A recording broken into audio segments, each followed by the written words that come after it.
ask and it shall be given unto you. So ask, A-S-K, ask questions. Juju, open your mouth and speak English.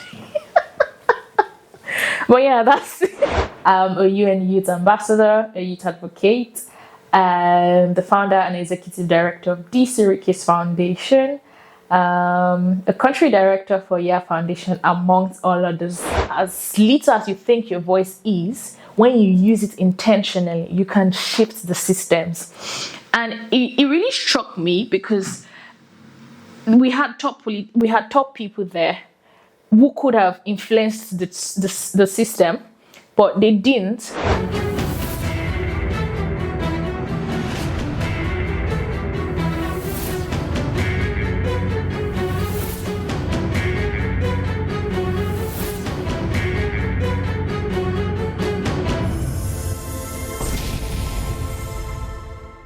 Hello, I am AMB Deborah Arikibe.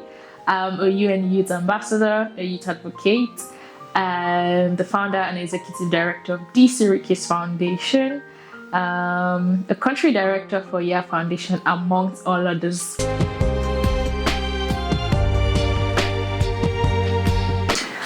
Firstly, I'll say it's grace, it's only God, and my passion began every day in everyday spaces, not just the global one.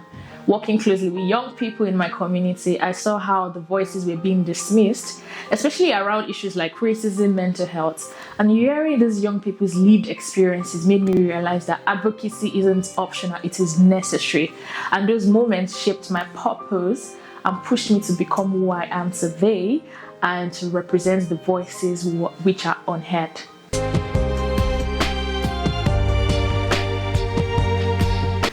So staying grounded has to be intentional. You need to constantly remind yourself that leadership is about service and not status. And my roots, my community, my faith, my parents, and the people who knew me before any recognition came keeps me going and kept me at the center. And so no matter the platform, I see myself as a representative of people and to represent the voices of people, not just for performance or applause.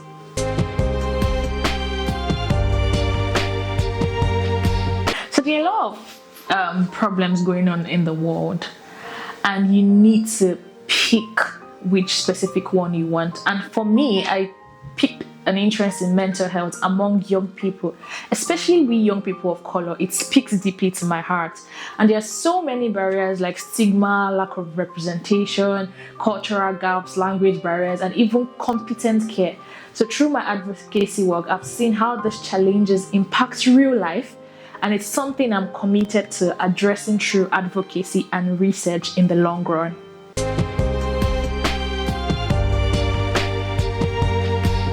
Balance is something I continuously learn as I grow.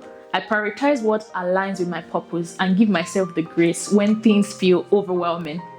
Discipline, structure, and knowing when to rest has been the key. I've learned that sustainability matters more than being constantly busy, and rest is usually very important. I try my best to rest as I went through it, even though we have school work, but striking that balance goes a long way.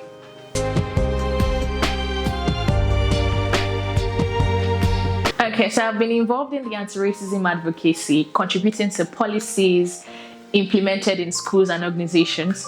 I've also worked on the youth-led film. It's an animated film, by the way, that challenged the issue of racism, which sparked important conversations actually. And my work in mental health as well had focused on improving communications between professionals and young people of color, written and presented a position paper in the Council of UN Tourism in Malaysia on sustainable tourism. I know people might be wondering why I'm so particular about young people of color. I've been in spaces where we are being minoritized. We don't have a voice that represents us. So most of my works are being tilted to young people of color. So please don't take it to heart. That's where my strength is. Young people of color is what I'm called to focus on.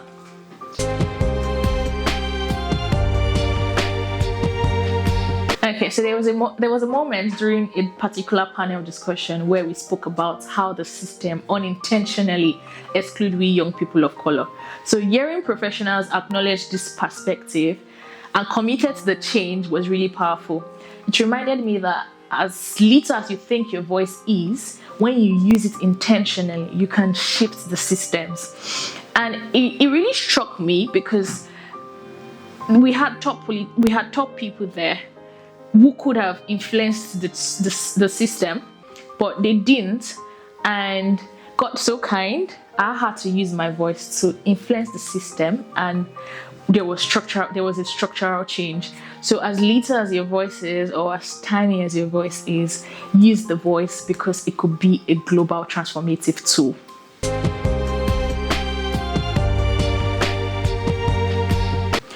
Okay, so one of my hardest lessons had been accepting that not everybody will understand my journey or even support the journey. And growth often requires you to move forward without seeking any validation. And that particular experience has strengthened my resilience and taught me that to trust my voice, even in uncertain moments.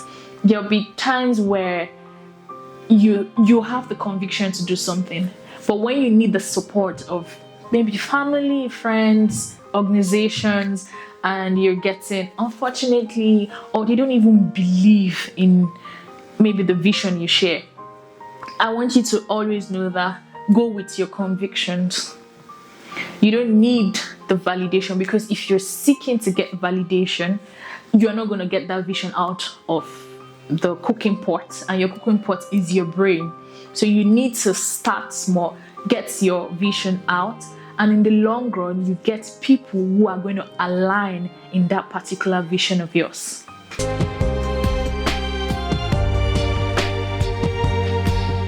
First, I'd say ladies' power, right? But leadership is about responsibility and not position. It's about you creating that safe space for others, listening intentionally, and using your platform to amplify the unheard voices. So as a young lady, leadership also means challenging some existing systems and stereotypes and showing that your strength and empathy can coexist.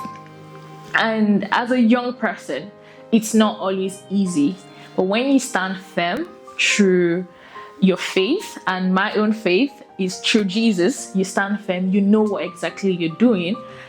That's what leadership is about. It's not necessarily about the position, but it's about servitude, your service to others. Do you find this video very interesting? Then give it a like, share it to others, then hit the subscribe button and make sure you turn on your notification. Oh, then let's go back to the video.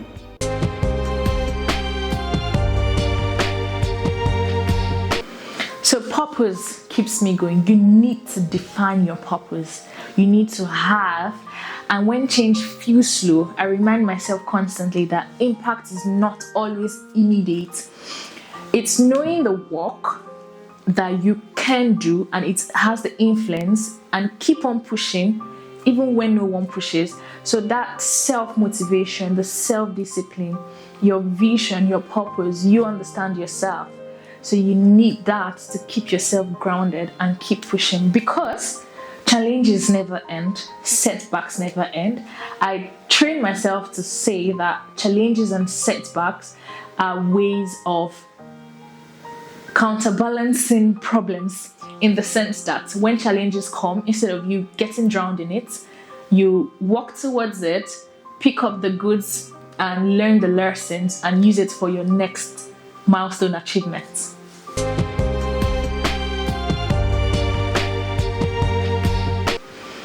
I would say you should start small. You don't have to solve all the problems in the world.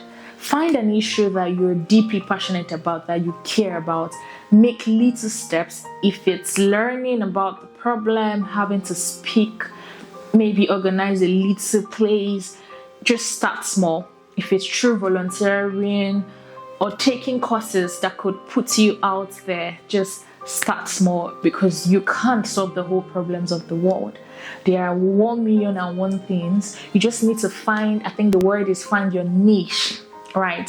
Find where your strength lies. Some people might be advocacy, some people might be conflict resolution, some people might be education, some people might be mental health, some people might even be the criminal justice system.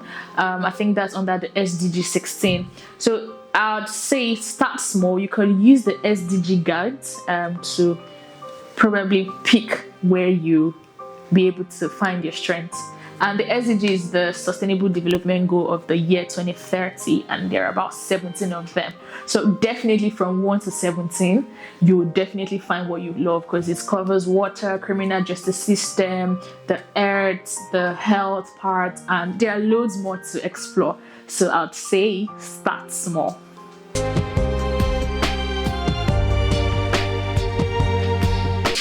Africa is very dear to me. It's always with me, and it lives inside me. And I therefore envision a future where young people are not just included, but lead decisions globally.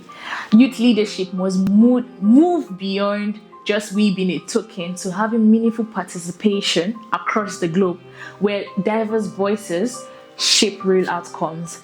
I envision a future where in years to come, we have youth who are equipped, youth who are driving the change that we all need and we all seek, youth who are preparing the floor for the younger generations, youth who would stand the test of time. And that's what I envision in years to come.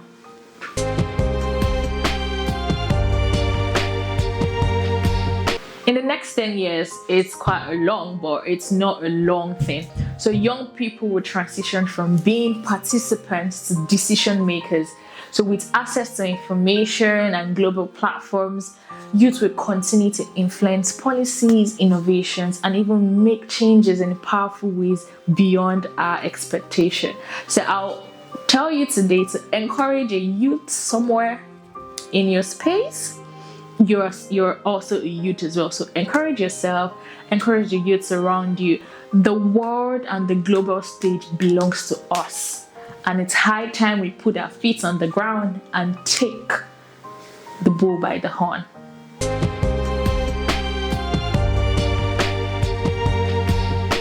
Mentorship has been very, very important in my journey. And having people who guide you, who motivate you, who even challenges you, helps to build your growth. So I also believe in giving back to the community. So I actively support and mentor other young people because I understand the value of having somebody who believes in your dreams and having somebody who you could run to in times of problems and even in times of advice. So it's very, very important to always have a mentor. So some people don't like the idea of maybe having external mentors, but you could have your parent actually as a very trusted mentor. You could have your school teacher as your mentor. You could have your pastor as your mentor. But it's very important you have somebody who is there and more like your accountability partner as well.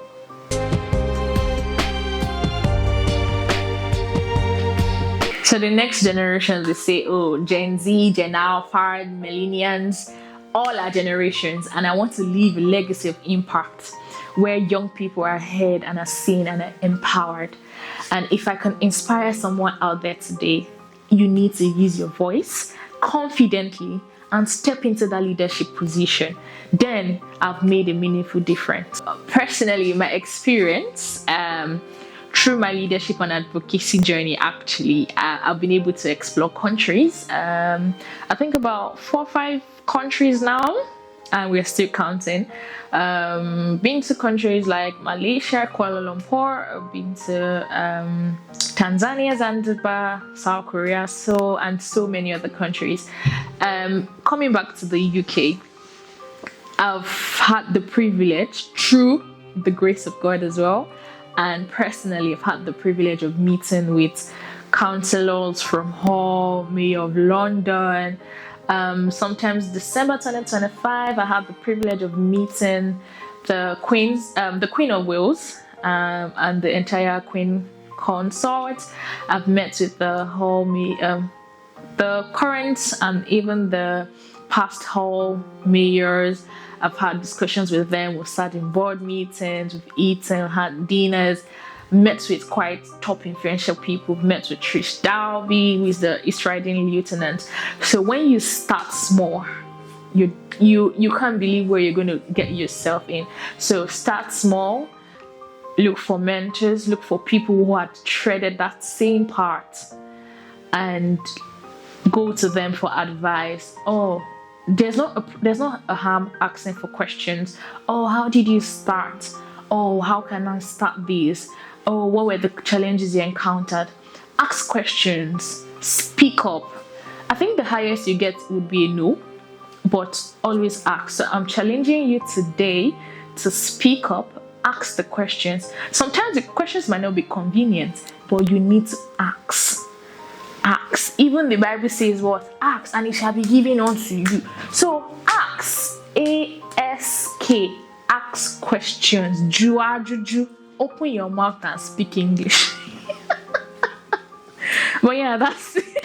So in conclusion, right, I'd say we are the best representative of our community. We know what we are facing.